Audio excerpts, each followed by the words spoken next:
Bismillah. Innal hamdalillah nahmaduhu wa nasta'inuhu wa nastaghfiruh wa na'udzu billahi min shururi anfusina wa min sayyiati a'malina may yahdihillahu fala mudhillalah wa may yudlilhu fala hadiyalah. Ashhadu an la ilaha illallah wahdahu la syarikalah wa ashhadu anna Muhammadan abduhu wa rasuluhu la nabiyya ba'dah. Allahumma salli wa sallim ala nabiyyina Muhammadin sallallahu alaihi wasallam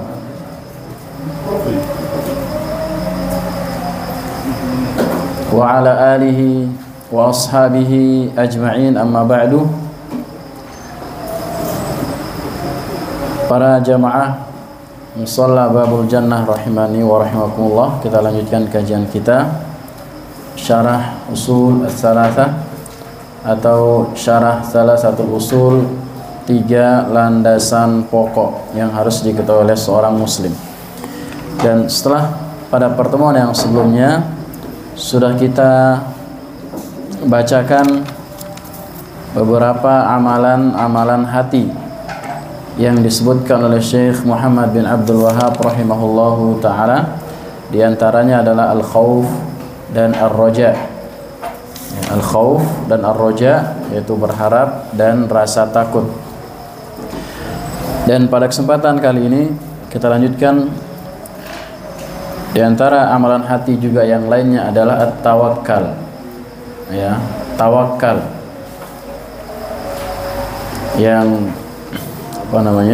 Yang disebutkan oleh Syekh Muhammad bin Abdul Wahhab rahimahullahu taala.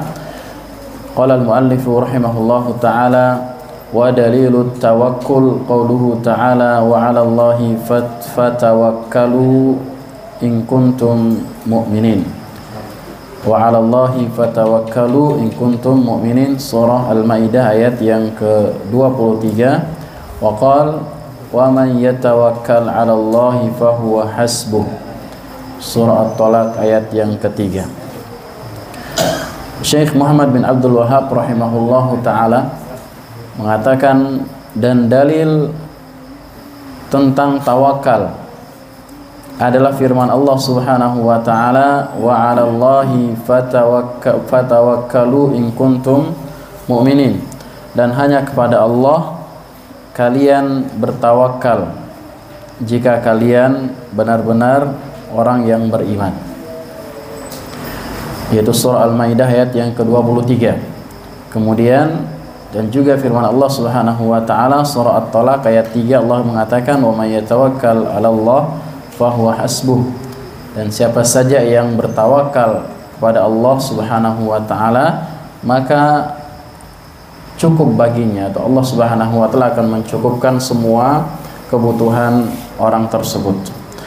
Kemudian para jamaah yang dimuliakan oleh Allah Subhanahu wa taala, tawakal ini tadi kita sampaikan bahwa dia adalah salah satu amalan hati yang ia juga merupakan ibadah. Tawakal ini termasuk atau bagian dari ibadah dan dia termasuk amalan hati. Oleh karenanya dia ibadah, maka wajib diberikan kepada Allah Subhanahu wa taala. Seseorang wajib bertawakal hanya kepada Allah Subhanahu wa taala. Dan yang dimaksud dengan tawakal di sini disebutkan oleh Syekh Muhammad bin Abdul Wahhab rahimahullahu taala, at-tawakkul 'ala syai' al-i'timadu 'alaih. Yang dimaksud dengan tawakal kepada sesuatu adalah menyandarkan diri kepada sesuatu itu. Ya, misalkan ada orang bertawakal kepada Allah Subhanahu wa taala, maka artinya dia menyandarkan diri kepada Allah. Adapun orang-orang yang tidak bertawakal kepada Allah Subhanahu wa taala, bisa jadi dia menyandarkan diri kepada sebab-sebab yang lain. Seperti orang-orang yang mencari kesembuhan misalkan. Ya. Tatkala orang sakit, kemudian dia sedang mencari kesembuhan. Kalau dia bertawakal kepada Allah, maka dia bertawakal kepada Allah Subhanahu wa taala, adapun obat itu adalah sebab. Akan tapi orang-orang yang tidak bertawakal kepada Allah, maka dia bertawakal kepada obat, kepada dokter.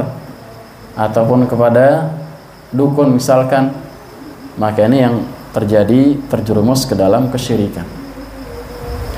Nanti akan disebutkan oleh Syekh perinciannya seperti apa tawakal yang diperbolehkan kepada selain Allah Subhanahu wa taala beserta perinciannya. Akan tapi orang-orang yang menyandarkan diri kepada Allah Subhanahu wa taala, maka di sini dikatakan wa tawakkul 'ala Allah taala, dan yang dimaksud dengan tawakal kepada Allah Subhanahu wa taala adalah al-i'timadu 'ala Allah taala kifayatan wa hasban fi jalbil manafi'i wa daf'il madar wa huwa min tamamil iman wa alamatihi. Dan yang dimaksud tawakal kepada Allah Subhanahu wa taala adalah al-i'timad. Al-i'timad tadi kita sampaikan artinya apa? Menyandarkan diri kepada Allah Subhanahu wa taala, ya, maka Allah Subhanahu wa taala akan mencukupkan dirinya, ya, dan akan mencukupkan keperluannya di setiap keperluan kita, di setiap keinginan kita, kita sandarkan kepada Allah Subhanahu wa taala. Dan secara umum di dalam dua hal, fi jalbil manafi', di dalam mendapatkan manfaat, wa daf'il madar, dan di dalam menolak mudarat. Ini secara umum kebutuhan kita adalah mendapatkan apa? Manfaat dan menolak mudarat. Dan dia, kata Syekh, dan tawakal kepada Allah ini adalah termasuk tanda-tanda kesempurnaan iman seseorang. Ya, orang-orang yang sempurna imannya, dia hanya bertawakal kepada Allah Subhanahu wa taala saja, tidak bersandar kepada selain Allah Subhanahu wa taala di dalam setiap kebutuhannya apapun itu, baik dalam urusan yang biasa-biasa aja, apalagi dalam urusan yang genting, ya, apalagi dalam urusan yang sangat genting. Berdasarkan firman Allah Subhanahu wa taala, wa 'alallahi fatawakkalu in kuntum mu'minin, dan hanya kepada Allah lah kalian bertawakal jika kalian benar-benar beriman. Artinya apa? Artinya orang-orang yang beriman maka dia hanya bertawakal kepada Allah Subhanahu wa taala. Nah, kalau kita benar-benar beriman para jamaah yang dimuliakan oleh Allah Subhanahu wa taala, sandarkan semua keperluan dan kebutuhan kita hanya kepada Allah Subhanahu wa taala. Ketika sakit, tawakal kepada Allah Subhanahu wa taala. Ya, ketika kesusahan, apalagi sekarang kekeringan, ya, tawakal kepada Allah Subhanahu wa taala. Ya, minta air, minta hujan kepada Allah Subhanahu wa taala. Enggak tahu di Cibitung kekeringan apa enggak? Belum ya. Masya Allah, alhamdulillah. Ya, di sebagian daerah ya sekarang kekeringan. Ya, termasuk di Cibarusa, ya, di Jonggol, kemudian Karawang kalau nggak salah, di Lombok juga sebagian juga ada yang kekeringan. Bahkan di beberapa tempat sudah melakukan sholat istisqa untuk minta hujan. Alhamdulillah di Cibitung aman, ya, alhamdulillah. Kemudian kata Syekh, jadi setiap kebutuhan kita sandarkan kepada Allah Subhanahu wa taala.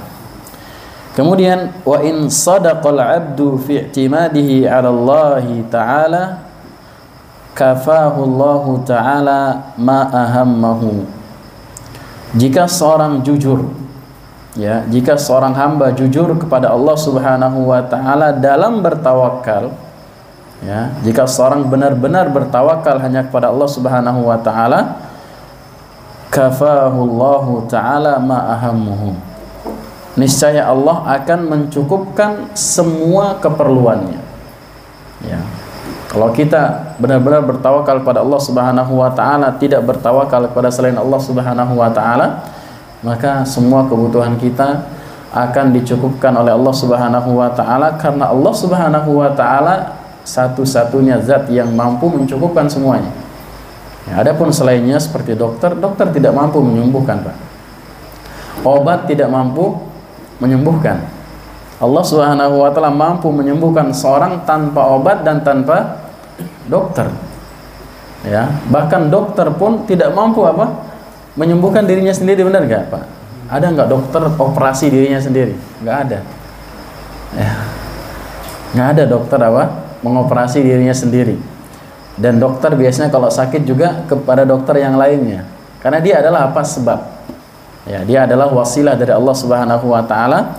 Dan tawakal itu sendiri juga bergantung dan sangat berkaitan dengan sebab. Nah, ini juga kita harus perhatikan. Jangan sampai kita hanya bertawakal saja tanpa melakukan sebab. Sebagai contoh sederhana misalkan, ya ada orang tawakal, motornya ditaruh di luar, tawakal malam hari. Apalagi ditaruh kuncinya di situ. Tawakal kepada Allah Subhanahu wa taala. Maka ini bukan namanya tawakal, ini namanya pasrah ngasih maling. Ya, tawakal itu apa? Melakukan sebab kemudian menyerahkan kepada Allah Subhanahu wa taala. Hasilnya itu adalah murni dari Allah Subhanahu wa taala. Contoh misalkan kita punya motor tadi. Kita masukkan ke dalam rumah. Sudah dikunci ganda. Kemudian hilang, maka emang qadarullah wa masya'a fa'al. Itu namanya qadarullah wa masya'a fa'al. Itulah takdir Allah Subhanahu wa taala. Namun kita disuruh melakukan sebab, masukkan motor ke rumah, dikunci, pintunya juga dikunci, gerbangnya juga dikunci, baru tawakal. Ini tawakal yang benar. Ya, adapun yang seperti tadi taruh motornya malam hari sampai pagi di dalam apa namanya di halamannya, maka ini bukan namanya apa? Tawakal. Ini namanya pasrah. Ngasih hadiah ke maling, ya. Karena terkadang malingnya tidak niat sebenarnya, cuman kalau lihat kondisi yang seperti itu nggak ada orang, kuncinya ada, ya jangan salahkan malingnya juga seperti itu. Dan ini berdasarkan apa yang dikatakan oleh Nabi kita Shallallahu Alaihi Wasallam bahwa tawakal itu harus dibarengi dengan sebab. Rasulullah Shallallahu Alaihi Wasallam katakan, "Lau annakum tatawakkaluna haqqa tawakkuli, la razaqakum kama yarzuqut tayr." Tidak ada di bukunya. Ya. "Lau annakum tatawakkaluna haqqa tawakkuli, la razaqakum kama yarzuqut tayr." Kata Nabi kita sallallahu alaihi wasallam, kalau seandainya kalian bertawakal dengan sebenar-benar tawakal, maka Allah akan memberikan rizki kepada kalian sebagaimana memberikan rizki kepada burung. Bagaimana cara burung bertawakal? Dia keluar dari sarangnya dengan perut kosong, kembali dalam bentuk apa? Udah kenyang. Dan bahkan membawakan makanan buat anak-anaknya. Apa maksudnya di sini? Burungnya pergi nyari sebab. Ya, begitu juga kita harus memiliki apa? Menjalankan sebab-sebab. Pengen makan, ada sebabnya. Bagaimana sebabnya? Ya masak. Ya, jangan sampai kita, saya mau jadi Maryam aja, saya diam di rumahnya, di dalam rumah, nanti datang makanan dari Allah Subhanahu wa taala. Maryam diberikan karamah oleh Allah Subhanahu wa taala seperti itu, dan tidak semua orang bisa seperti itu. Begitu pula di antara dalil yang menunjukkan bahwa sebab itu dibutuhkan berbarengan dengan tawakal, yaitu kisahnya Hajar. Siapa nama Hajar, Pak? Hajar itu istrinya Nabi Ibrahim alaihissalam. Ya, sebelumnya dia adalah budak, kemudian dinikahi oleh Nabi Ibrahim alaihissalam, dan lahirlah seorang nabi yang bernama Ismail. Bagaimana cara Hajar melakukan sebab di dalam mendapatkan air Zam-Zam yang kita rasakan saat ini? Maka beliau tidak berpangku tangan. Beliau lari dari sofa ke Marwah, Marwah ke sofa sebanyak 7 kali yang menjadi syariat haji sekarang. Jadi beliau melakukan sebab, lari dari Bukit Sofa ke Marwah, balik lagi selama 7 kali. Ternyata tidak menemukan dengan sebab itu, tapi sudah melakukan sebab. Bagaimana Allah memberikan air? Nabi Ismail menginjakkan kakinya di tempat tidurnya, keluarlah air Zam-Zam. Artinya apa para jamaah? Kalau kita sudah melakukan sebab, maka kita tawakal, serahkan hasilnya kepada Allah Subhanahu wa taala. Allah yang menentukan hasilnya. Ya. Kalau kita sudah berusaha, misalkan sudah jualan, berusaha buka lapak dan seterusnya, serahkan kepada Allah Subhanahu wa taala. Ya. Hasilnya adalah dari Allah Subhanahu wa taala. Hal ini sebagaimana juga dikatakan oleh Allah Subhanahu wa taala, ya, apabila seorang bertawakal kepada Allah Subhanahu wa taala, maka Allah akan cukupkan semuanya. Wa may yattaqillaha wa may yatawakkal 'alallahi fahuwa hasbuh. Siapa saja yang bertawakal kepada Allah, maka Allah akan mencukupi segala kebutuhannya. Dan ajibnya para jamaah yang dimuliakan oleh Allah Subhanahu wa taala, dalil tentang tawakal ini disebutkan dalam surah At-Talaq. Beberapa ayat tentang tawakal. Dan ini menunjukkan bahwa nasihat buat saudari-saudari kita yang terjadi perceraian dalam rumah tangganya. Ya. Disebutkan dalam surah At-Talaq tentang apa? Tawakal. Ya sudah, kalau sudah terjadi perceraian itu, tawakal kepada Allah Subhanahu wa taala. Jangan berputus asa, ya. Bagi saudari-saudari yang menjanda misalkan, atau diceraikan atau ditinggal mati oleh suaminya, maka dia harus bertawakal kepada Allah Subhanahu wa taala, terima takdir tersebut dan lakukan usaha-usaha yang tidak melanggar syariat. Ya, karena yang namanya bercerai itu para jamaah yang dimuliakan oleh Allah Subhanahu wa taala adalah sebuah apa? Sebuah musibah atau enggak, Pak? Nah, tapi syariat perceraian itu adalah syariat yang membawa rahmat, Pak. Karena sebagian agama tidak ada syariat perceraian. Ya, sebagian agama itu tidak ada syariat perceraian. Artinya kalau dia sudah nikah sampai mati sudah dengan perempuan itu. Meskipun dia nggak suka, nggak boleh diceraikan. Makanya banyak mereka yang nikahnya itu sudah tua. Kawin, iya jalan, kawin tetap. Tapi nikahnya apa? Ketika sudah tua, mencari pasangan yang bagus, sampai mati dia dengan istrinya tersebut. Ya, beda kawin sama cerai kan, Pak, ya? Jadi kawin butuh. Mereka butuh kawin tapi tidak melakukan pernikahan. Dan dalam Islam, perceraian itu adalah rahmat. Ya, ketika seorang sudah tidak bisa mempertahankan rumah tangganya, ya sudah coba cara ini, coba cara itu, memang sudah tidak bisa dipertahankan, bismillah, cari jalan terakhir, cerai. Dan cerai ini adalah sebuah hal yang mubah namun tidak disukai. Pada dasarnya tidak apa? Tidak disukai, namun dia adalah salah satu solusi yang terakhir bagi rumah tangga yang sudah tidak bisa dipertahankan kondisinya. Ya, daripada dipertahankan saling menggolimi atau saling memudaratkan ataupun yang semisalnya, maka bercerai itu adalah pilihan yang terakhir. Dan terakhir sekali lagi, ini adalah nasihat buat saudari-saudari kita yang bercerai, maka dia harus bertawakal kepada Allah Subhanahu wa taala di dalam melanjutkan kehidupannya. Kemudian kata Syekh Shalih Al-Utsaimin rahimahullahu taala, maksud dari firman Allah Subhanahu wa taala, wa may yatawakkal 'ala Allahi fa huwa hasbuh, ay kafihi thumma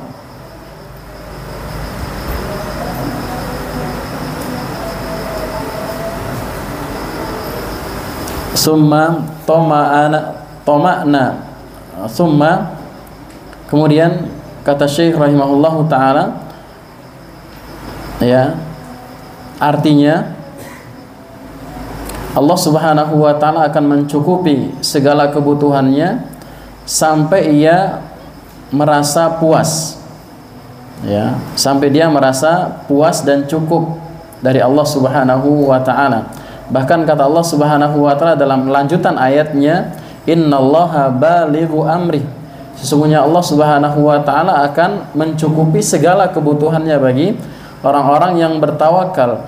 Kalau Allah Subhanahu wa taala sudah mencukupi kebutuhannya, fala yu'jizuhu syai'un aradahu, maka tidak ada sesuatu apapun yang dapat menghalangi kehendak Allah Subhanahu wa taala. Kalau Allah Subhanahu wa taala sudah mencukupi kebutuhannya, maka enggak ada yang mampu apa? Menghalangi.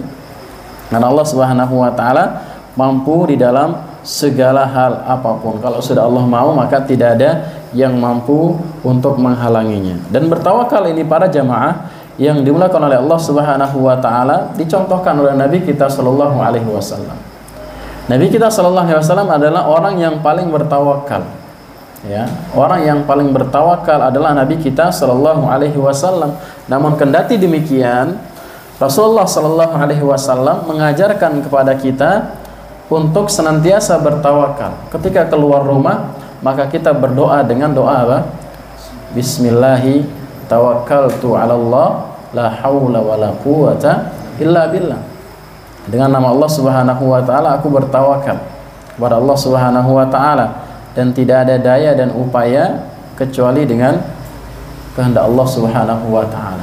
Ini ucapan yang diajarkan oleh Nabi kita sallallahu alaihi wasallam ketika keluar dari rumah.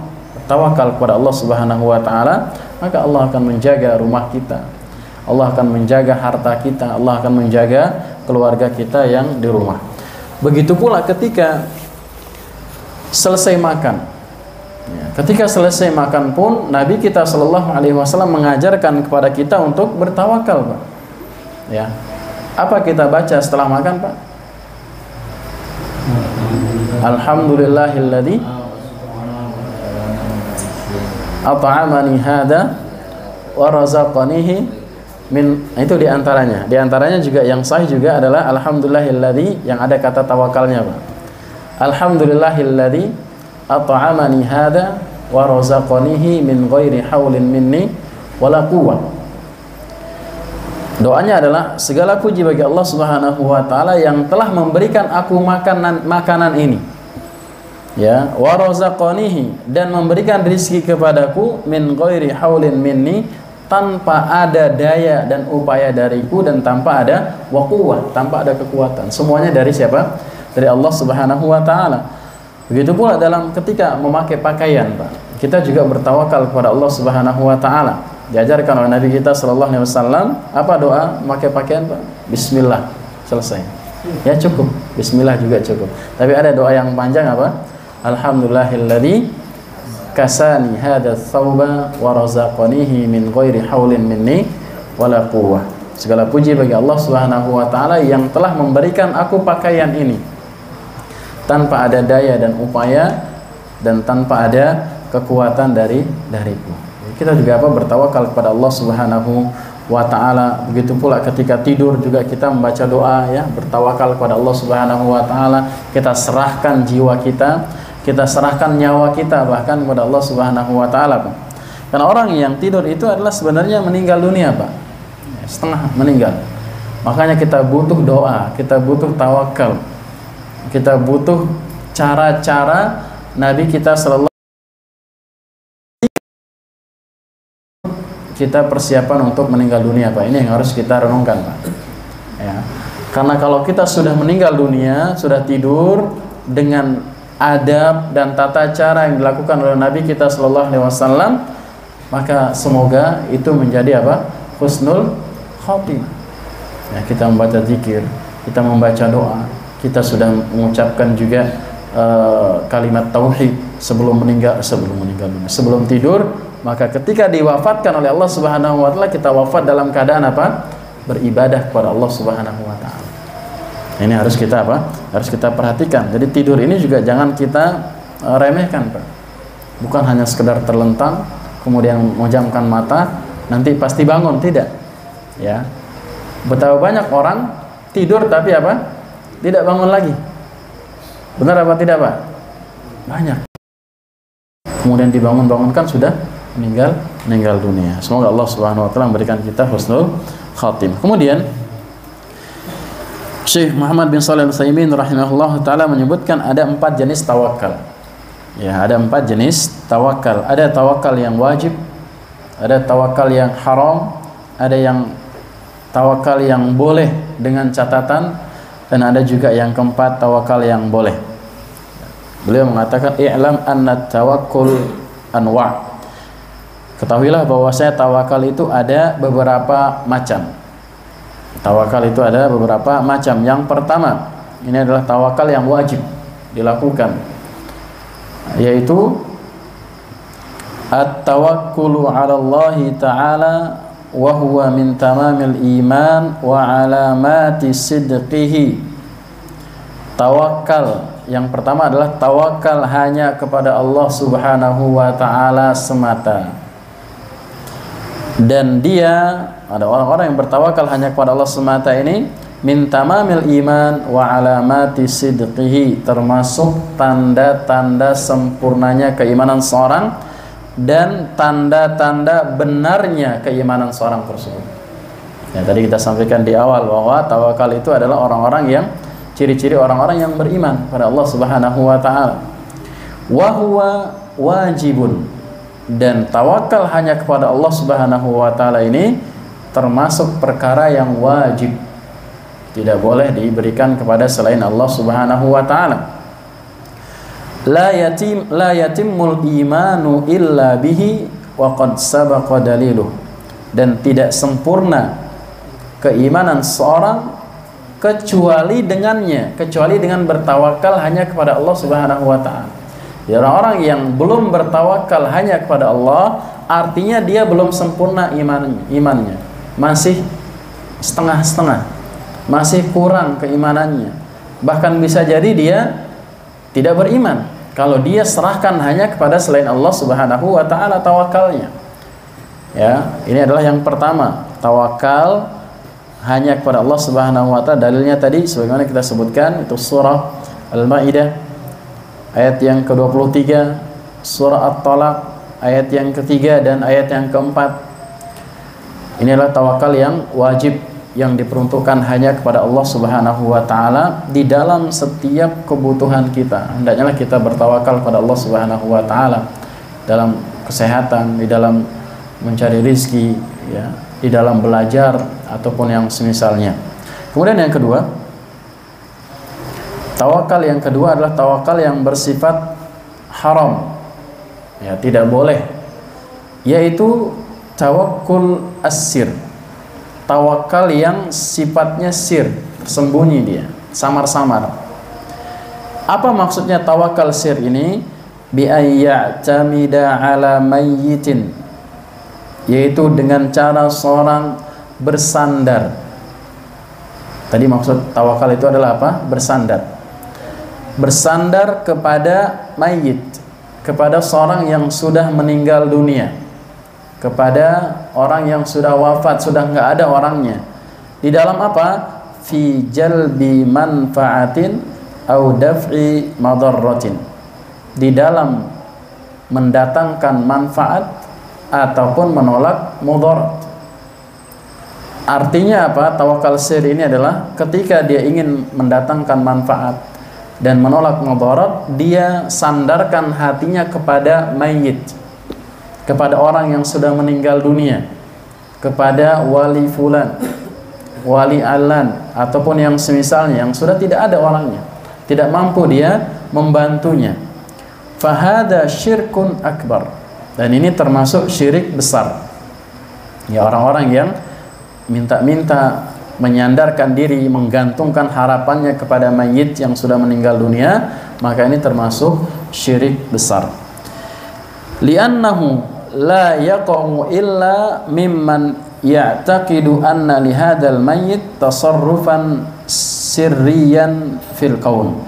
Karena seorang yang menyandarkan diri kepada mayit ini tidak terjadi kecuali orang tersebut meyakini, ya, kecuali orang tersebut, orang yang menyandarkan diri kepada mayit tersebut meyakini bahwa mayit ini punya atau bisa melakukan sesuatu. Misalkan dia minta rizki, berarti orang yang minta kepada mayit ini meyakini bahwa mayit itu masih bisa melakukan sesuatu, masih bisa memberikan dia manfaat, masih bisa memberikan dia mudarat, padahal tidak mampu. Bahkan untuk mandi aja tidak bisa. Benar nggak Pak? Meninggal dunia dimandiin Pak, berangkat ke kuburannya pun tidak bisa. Bagaimana mungkin dia bisa melakukan sesuatu, ya, yang lebih besar daripada mandi dan jalan ke kuburannya, pakai kain kafannya pun tidak bisa. Makanya kalau seorang yang minta-minta kepada kuburan, kepada penguburan semacam ini, mungkin dia tidak akan minta, ya. Jadi mayit itulah yang membutuhkan bantuan kita semuanya, membutuhkan doa kita, membutuhkan permintaan ampun dari kita semuanya.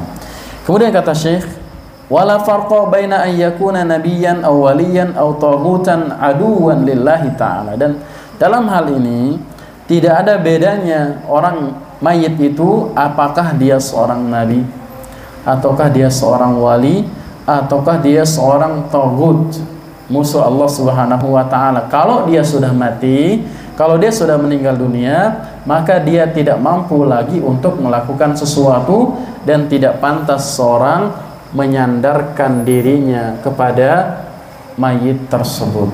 Tidak boleh minta-minta. Ya, di sini bukan berarti kita tidak boleh ziarah kubur, bukan. Karena minta sama kuburan sama ziarah kubur ini adalah hal yang berbeda. Ya. Namun kebanyakan kita para jamaah yang dimuliakan oleh Allah Subhanahu wa taala gara-gara takut melakukan kesyirikan nggak jadi ziarah kubur, benar gak? Sekarang anak tanya para jamaah di sini, siapa kapan terakhir ziarah kubur? Kecuali ada yang meninggal dunia loh ya. Itu bukan ziarah kubur, itu niatnya adalah mengantar apa? Mengantar orang, mengantar jenazah. Kira-kira kapan? Bapak kapan terakhir ziarah kubur? Tua meninggal nggak bisa kubur ke sana lagi. Oh, masya Allah. Tapi dalam waktu dekat lah ya, apa udah lama? Waktu dekat, masya Allah. Ada yang lain Pak? Tahun ini dah, tahun ini ada yang udah pernah ziarah kubur selain ngantar jenazah? Lebaran, masya Allah. Lebaran rutinitas ya Pak ya. Jadi minta maaf sama yang hidup, minta maaf sama juga yang mati. Ini apa ini Pak? Udah doakan dari rumah sudah cukup. Jadi maksud anak secara khusus meniatkan dari rumah pengen ziarah kubur biar ingat mati. Karena diantara tujuan ziarah kubur itu apa? Satu, ingat mati. Yang kedua, mendoakan kepada penghuni kuburan. Ya, jadi apalagi lagi puncak-puncaknya kekuasaan kita, lagi tinggi-tingginya misalkan jabatannya, ziarah kubur Pak. Biar ingat mati. Karena biasanya kalau orang udah menjadi atasan lupa bawahannya Pak. Maksudnya lupa daratan. Ya, jadi ingat biar tetap beribadah kepada Allah Subhanahu wa taala, bahwasanya jabatannya ini adalah amanah. Jabatannya adalah apa? Sementara. Kalau kita gunakan dengan baik bisa bermanfaat untuk akhirat kita. Jadi ziarah kubur disyariatkan oleh Allah Subhanahu wa taala dengan tata cara yang sudah diajarkan oleh Nabi kita sallallahu alaihi wasallam. Ini yang kedua, Pak. Tawakal yang haram adalah seorang yang menyandarkan diri dan bertawakal kepada mayit di dalam mendatangkan manfaat ataupun menolak mudarat. Sakit pergi ke kuburan misalkan, ini juga salah. Untuk minta sama penghuni kuburan biar sembuh, ini adalah keliru. Kemudian yang ketiga ini adalah tawakal yang boleh dengan catatan.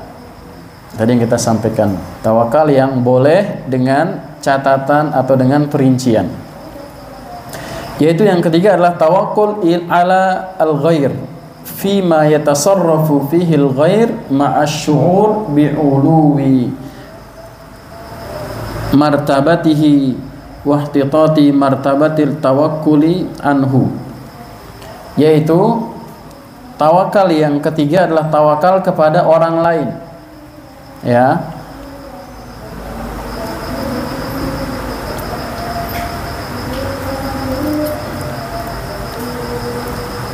Tawakal kepada orang lain, yaitu kepada selain Allah Subhanahu wa taala, dengan kesadaran bahwasanya tempat kita bersandar itu adalah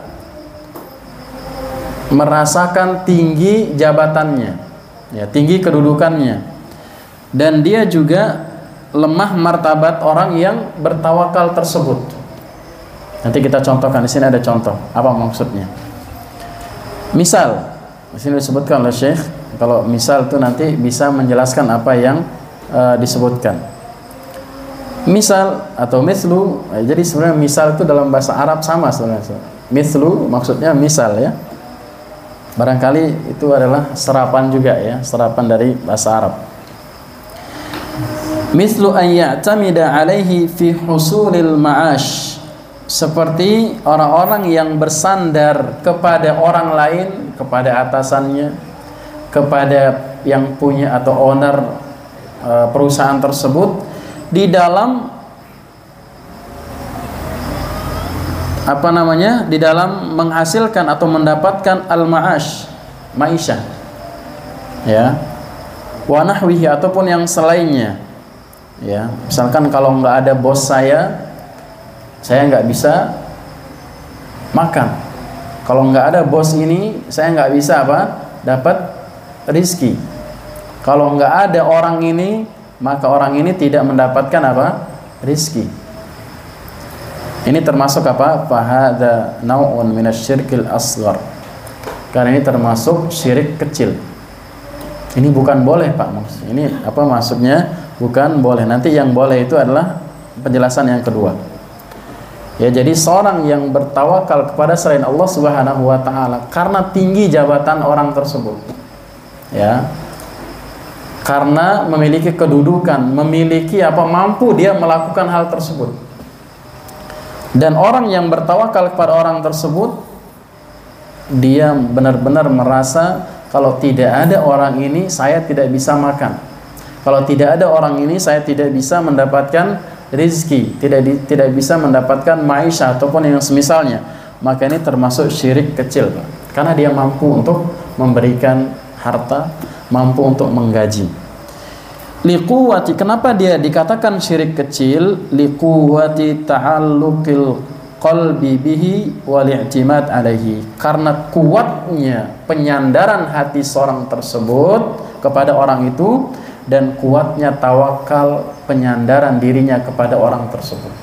Jadi tadi kita katakan, kalau enggak ada orang ini, saya enggak bisa makan.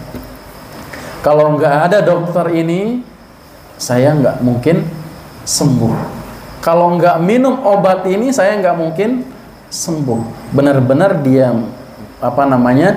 bertawakal atau menyandarkan hatinya kepada dokter, kepada obat, kepada rumah sakit tertentu, kepada orang tertentu selain Allah Subhanahu wa taala, maka ini termasuk syirik kecil. Bisa menjadi syirik besar kalau dia meyakini dia yang menyembuhkan. Ya, dokter ini yang menyembuhkan saya. Obat ini yang menyembuhkan saya, bukan Allah Subhanahu wa taala. Atau si fulan ini yang memberikan rizki kepada saya. Maka ini termasuk syirik besar. Ya, beda dengan menggantungkan kepada obat, kepada dokter, kepada atasan, dengan mengatakan dia yang memberikan, dia yang menyembuhkan, ataupun yang semisalnya. Ataupun sebaliknya, tadi kita sampaikan boleh menyandarkan kepada selain Allah Subhanahu wa taala dengan catatan. Amma law i'tamada alaihi ala annahu sababun. Adapun kalau seandainya orang tadi menyandarkan dirinya kepada selain Allah Subhanahu wa taala dan dia meyakini bahwasanya selain Allah Subhanahu wa taala tersebut adalah sebab. Dokter adalah sebab kesembuhan. Obat adalah sebab kesembuhan. Atasan saya adalah sebab memberikan gaji misalkan. Ya. Kemudian obat tertentu adalah penyebab kesembuhan penyakit tertentu ataupun yang semisalnya. Wa anna Allah ta'ala huwallazi qadara dzalika ala yadihi. Dan dengan meyakini bahwasanya Allah Subhanahu wa taala yang menakdirkan kesembuhan tersebut melalui tangan orang tersebut. Allah Subhanahu wa taala menyembuhkan penyakitnya melalui dokter fulan. Allah Subhanahu wa taala menyembuhkan penyakitnya melalui obat tertentu. Allah Subhanahu wa taala memberikan rizki kepada orang tersebut melalui atasannya.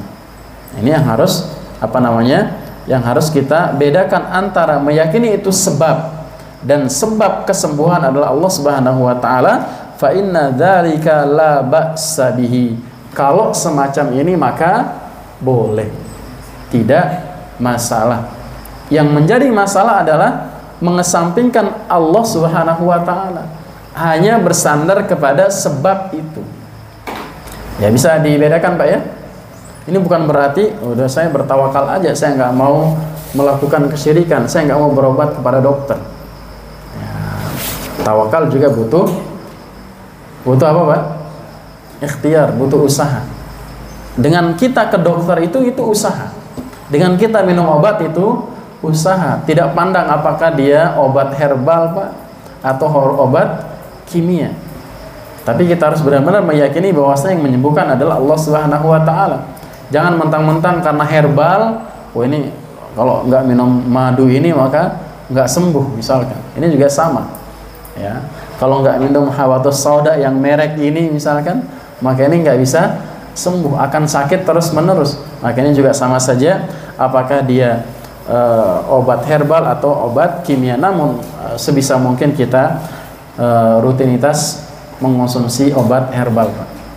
Ya, seperti madu yang sudah jelas-jelas disebutkan oleh Allah Subhanahu wa taala sebagai syifa likulli da, sebagai obat setiap penyakit, begitu habatus sauda dan semisalnya. Kemudian yang terakhir, yang keempat, sini kita sebutkan yang keempat adalah at-tawakkul 'alal ghair fi ma yatasarrafu fihi al-mutawakkil bihaitsu yunibu ghairuhu fi amrin tajuzu fihi niyabatu fala ba'sa bihi bidilalatil kitabi was sunnah wal ijma'. Yang keempat adalah tawakal kepada orang lain yang bisa dilakukan atau sebagai pengganti, ya, sebagai wakil, mewakilkan orang lain. Nanti akan disebutkan contohnya. Tajuzu fi amrin, di dalam perkara yang boleh diwakilkan, ya, dalam perkara yang boleh diwakilkan. Jadi mewakilkan orang lain atau menyandarkan diri kepada orang di dalam hal yang boleh diwakilkan. Ini boleh berdasarkan Al-Quran, As-Sunnah dan Ijma'. Sebagaimana perkataan Yakub kepada anak-anaknya. Jadi Yakub menyandarkan dirinya kepada anak-anaknya. Apa kata Nabi Yakub? Ya bani yadhabu fatahassasu min Yusuf wa akhi. Wahai anak-anakku, pergilah dan carilah Yusuf dan saudaranya. Siapa saudaranya Yusuf? Binyamin, ya. Ya, saudara Yusuf adalah Binyamin. Wa wakkalan Nabi sallallahu alaihi wasallam ala sadaqah ummalan wa khuffazan. Dan Nabi sallallahu alaihi wasallam juga mewakilkan. Jadi mewakilkan ini maknanya adalah menyandarkan kepada selain Allah Subhanahu wa taala. Nabi kita sallallahu alaihi wasallam juga mewakilkan pengurusan zakat. Jadi sedekah di situ maksudnya adalah zakat kepada pekerja atau yang ditunjuk oleh Nabi kita sallallahu alaihi wasallam. Wa kullun fi isbatil hudud, atau bukan wa kullun. Wa wakala fi isbatil hudud wa iqamatihi. Dan juga Nabi kita sallallahu alaihi wasallam mewakilkan di dalam menegakkan hudud. Hudud itu maksudnya adalah siksa. Dan menegakkan hudud tersebut diwakilkan kepada orang lain oleh Nabi kita sallallahu alaihi wasallam. Artinya tidak dilakukan sendiri di beberapa kondisi. Wa wakala Ali bin Abi Thalib radhiyallahu ta'ala anhu fi hadyihi fi hajjatil wada an yatasaddaqa bi juludiha wa jalaliha. Dan Nabi kita sallallahu alaihi wasallam mewakilkan juga kepada Ali bin Abi Thalib radhiyallahu ta'ala anhu di dalam menyembelih hewan kurbannya, hadyunya. Kemudian dibagikan pada haji wada, kemudian dibagikan dagingnya kepada orang yang berhak. Wa an yanhara ma baqiya minal mi'ah ba'da an nahara Nabi sallallahu alaihi wasallam bi yadihi 63. Dan juga Nabi sallallahu alaihi wasallam mewakilkan kepada Ali bin Abi Thalib untuk menyembelih yang tersisa dari 100 ekor. Jadi Nabi sallallahu alaihi wasallam pada waktu haji wada, hadyunya ada berapa? Ada 100. Kemudian beliau memotong sendiri 63. Ya, 63 dipotong Nabi, kemudian diwakilkan sisanya. Ya, ini termasuk apa? Mewakilkan yang boleh. Ya, misalkan nggak mampu menyembelih seperti zaman sekarang, ya di kota-kota, ya. Di kota-kota itu biasanya kurban itu diwakilkan kepada panitia. Ya, seharusnya kalau sesuai dengan ajaran Nabi kita sallallahu alaihi wasallam, potong sendiri. Ya, semakin merubah tata cara Nabi kita sallallahu alaihi wasallam dan para sahabat itu semakin ribet sebenarnya. Jadi kalau diwakilkan kepada orang lain, itu biasanya apa? Ada tata tertibnya, benar gak Pak? Ya, ada tata tertibnya. Padahal kalau motong sendiri bebas.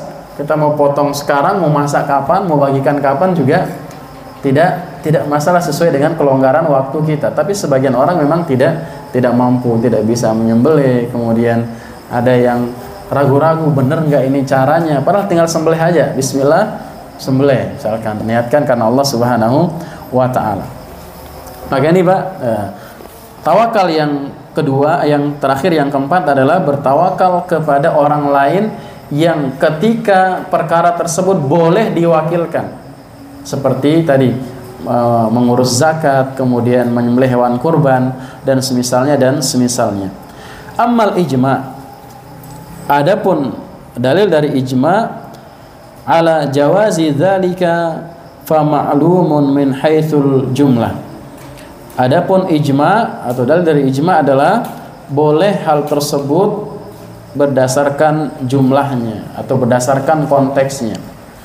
Jadi maksudnya tidak ada hal yang melarang, sesuai dengan konteks tadi, dengan syarat-syarat yang tadi. Satu, bertawakal kepada selain Allah Subhanahu wa Ta'ala di dalam perkara yang boleh diwakilkan. Adapun kalau nggak boleh diwakilkan maka tidak boleh. Ya, contohnya misalkan sholat boleh diwakilkan nggak Pak?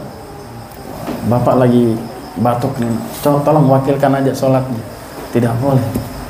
Ya, atau puasanya, ataupun semisalnya dari perkara-perkara yang tidak boleh diwakilkan, maka tidak boleh menyandarkan kepada selain Allah Subhanahu wa Ta'ala. Maka ini para jamaah yang keempat, ya, di antara perkara-perkara tawakal yang disebutkan oleh Syekh Muhammad bin Shalih Al-Utsaimin rahimahullahu taala.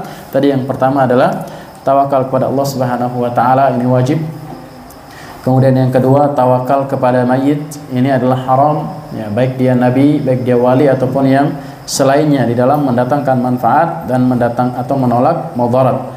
Kemudian yang ketiga adalah bertawakal kepada selain Allah Subhanahu wa Ta'ala dengan menyandarkan diri kepada sebab, ya, bahwa sebab itu yang menyembuhkan, sebab itu yang mendatangkan rezeki ataupun yang semisalnya, tanpa meyakini itu adalah dari Allah Subhanahu wa Ta'ala. Kemudian yang keempat adalah tawakal atau menyandarkan diri kepada orang yang di dalam perkara-perkara yang diperbolehkan untuk diwakilkan. Maka ini para jamaah yang dapat kita sampaikan dalam kesempatan yang mulia ini, semoga yang sedikit ini bermanfaat untuk anak pribadi dan para jamaah sekalian.